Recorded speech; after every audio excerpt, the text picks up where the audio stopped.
Je donne la parole à Monsieur Rémi Féraud, président du groupe Paris en commun.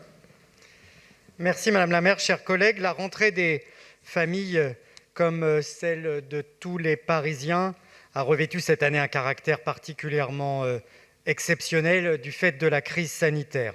Et je veux d'abord saluer nos agents municipaux ainsi que les personnels de l'éducation nationale présents dans nos établissements scolaires qui, par leur professionnalisme et leur attachement sans faille au service public, assurent l'éducation des enfants de Paris dans des conditions qui sont parfois difficiles, qu'ils sachent que nous leur en sommes profondément reconnaissants. Avant même la rentrée scolaire de ce mois de septembre, au plus fort de la crise sanitaire pendant le confinement, la ville a fortement contribué au maintien des services publics indispensables en accueillant dans nos crèches les enfants des personnels, notamment les personnels soignants. Nous avons vu une nouvelle fois le caractère indispensable et la force du service public dans notre société. Paris a aussi, dans cette période, accompagné concrètement les familles les plus modestes, puisque, en l'absence de cantines, celles-ci étaient parfois en grande difficulté financière, et nous avons débloqué au mois d'avril et de juin, en lien avec la caisse d'allocation familiale, des aides exceptionnelles qui ont bénéficié à près de 30 000 familles. En ce mois d'octobre, après les grandes vacances de l'été, nous pouvons en effet dire qu'au regard du contexte que nous avons connu, la rentrée s'est particulièrement bien passée alors que rien n'était véritablement certain auparavant.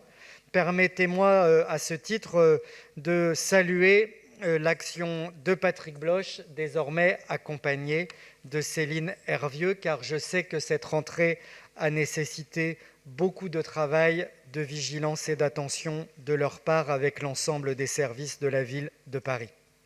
Je souhaite rappeler ici le principe qui guide notre action commune et qui constitue notre feuille de route pour les mois à venir: ne sacrifier ni l'éducation ni la santé, et il ne faut absolument conjuguer ces deux priorités dans la durée.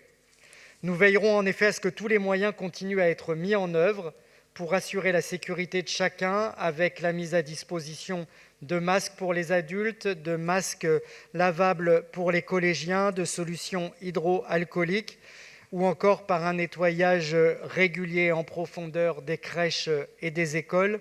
Saluons là aussi l'engagement de la ville dans des domaines où l'État aurait pu lui-même davantage s'investir, à Paris et dans toutes les collectivités et les territoires de France. Car cette crise sanitaire, elle est malheureusement loin d'être terminée, nous le savons. Nous allons devoir vivre avec ce virus pendant un certain temps, et nous ne pouvons exclure à ce stade que des mesures plus restrictives doivent être mises en place en cas d'aggravation de la situation sanitaire.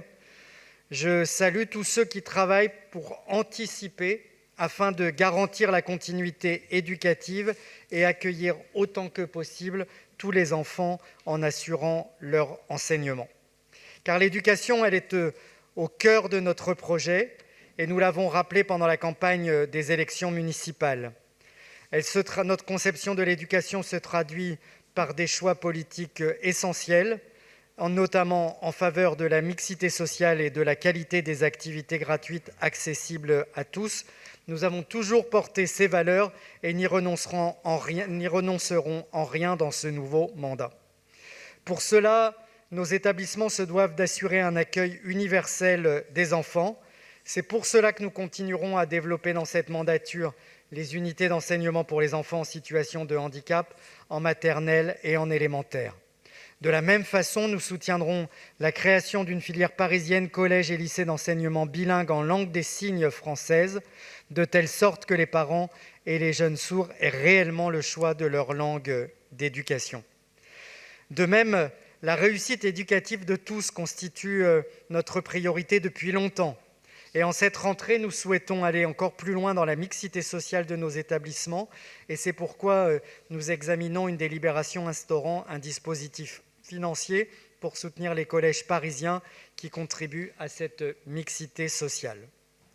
En matière de santé et de qualité de vie, je voudrais également saluer les efforts remarquables engagés en matière de restauration scolaire, qui nous amènent à offrir dès aujourd'hui 50% d'alimentation bio et durable dans les écoles et collèges et 85% dans les crèches. Je sais que la ville poursuit son travail en lien avec les maires d'arrondissement et les caisses des écoles pour augmenter encore cette proportion.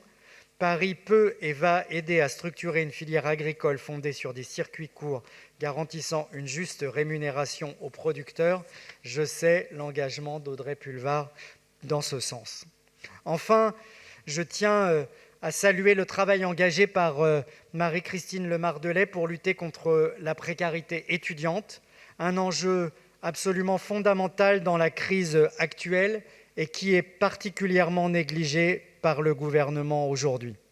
Dans cette politique d'accompagnement des jeunes, je me réjouis que la ville procède au recrutement de 600 apprentis et permette à 400 jeunes de réaliser une mission de service civique dans les domaines de la solidarité, de l'environnement, de la santé, de la citoyenneté, que la ville aide à l'installation dans leur logement des élèves boursiers, qu'elle contribue à l'aide alimentaire et également à l'aide à l'orientation d'étudiants qui peuvent être aujourd'hui perdus ou ignorer un certain nombre de dispositifs qui peuvent venir les aider.